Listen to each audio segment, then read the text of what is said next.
ఇవాళ మన కామేశ్వరి కిచెన్లో చేయబోయే పదార్థం దోసకాయ కాల్చిన పచ్చడి, మినపప్పు, ఆవాలు, జీలకర్ర, పసుపు, చింతపండు, కొంచెం బెల్లం, పచ్చిమిర్చి, కొత్తిమీర, ఎండుమిరపకాయలు.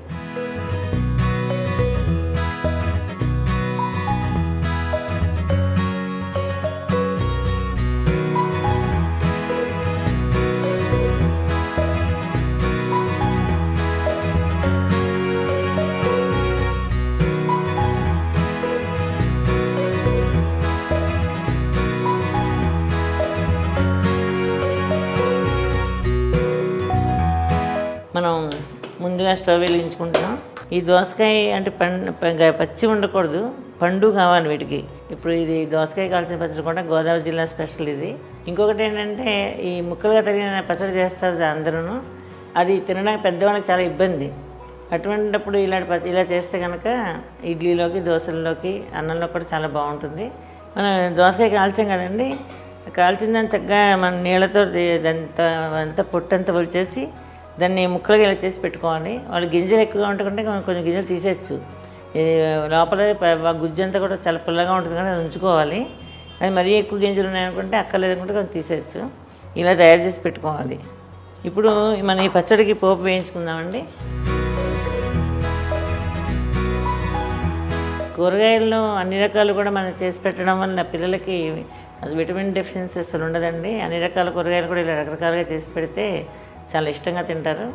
అందుకని ఈ పచ్చడి వాళ్ళు నచ్చిందంటే అన్నింటిలో కూడా, దోశల్లోకి, ఇడ్లీలోకి, అన్నింటిలో కూడా వాళ్ళు వేసుకుంటారు. అందుకని దోసకాయ తినని వాళ్ళు కూడా ఈ రకంగా అయితే తింటారు. నూనె కాగిందండి, మనం పోపు వేయించుకుందాం.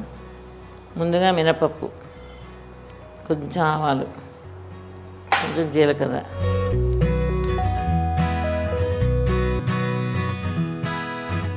ఇప్పుడు మనం పోపు వేగిందండి. ఇప్పుడు ఎండుమిర్చి వేద్దాం. లాస్ట్లో వేస్తాం కదా, ముందే వేస్తే మాడిపోతాయి.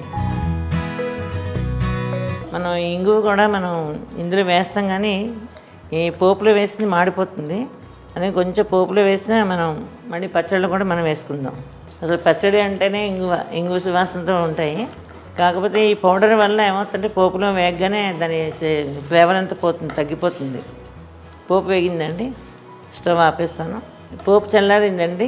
ఇప్పుడు మనం ఇది మిక్సీలో వేసుకోవాలి. దీంతోపాటు కొంచెం చింతపండు, 2 పచ్చిమిర్చి కూడా వేసుకుని సువాసన బాగుంటుంది. కొత్తిమీర, ఇవన్నీ వేసి మనం మిక్సీలో గ్రైండ్ చేస్తాను. చేసాక పచ్చడి ప్రొసీజర్ చూపిస్తాను. మనం గ్రైండ్ చేసుకుందాం. కొన్ని పోపు గింజలు ఉంచేస్తున్నాను.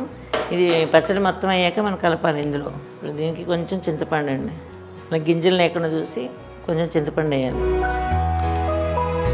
సువాసనకి ఒక 2 పచ్చిమిర్చి. ఇవి మనం ముందర గ్రైండ్ చేసేసుకుందామండి. ఇప్పుడు ఈ నలిగిన పోపులో మనం ఈ దోసకాయ ముక్కలు ఉన్నాయి కదా ఉడికినవి, మనం కాల్చి ఒలిచి పెట్టుకున్నవి, అవి ఇందులో వేసుకోవాలండి. ఇప్పుడు మనం ఎక్కువ మరీ పేస్ట్లో కాకుండా కొంచెం నలిగిలా మనం ఒకసారి తిప్పుతాను. చూడండి, మిక్సీలో వేసుకున్నాం. ఇప్పుడు దీన్ని బౌల్లోకి తీసుకుందాం ముందర. ఇప్పుడు ఈ పచ్చడిలో మనం ఈ పోపు గింజలు అట్టే పెట్టాం కదండి, ఇవి కలుపుకోవాలి అందులో. ఇందాక మనం పసుపు వేయలేదు, ఇప్పుడు వేస్తున్నాం. అన్నీ వేసి చూడు, నన్ను వేసి చూడు అంటుందండి సాల్ట్. అందుకే ఇప్పుడు సాల్ట్ సమానంగా, అంటే మనకి ఎంత కావాలో అంత వేసుకోవచ్చు. దీనికి ఒక కొత్త రుచి యాడ్ చేయాలంటే కొంచెం మనం వేసామా లేదా అన్నట్టుగా కొంచెం ఇలా బెల్లం పొడం ఇలా వేయాలండి. ఒకసారి అన్నీ కలిసి ఇలా కలుపుదాం. పైన కొత్తిమీర తోటి మనం గార్నిషింగ్ అండి. ఇదిగోండి, కాల్చిన దోసకాయ పచ్చడి రెడీ అయిపోయింది. మళ్ళీ ఇంకొక సరికొత్త వంటకంతో మళ్ళీ మిమ్మల్ని అందరినీ కలుస్తాను.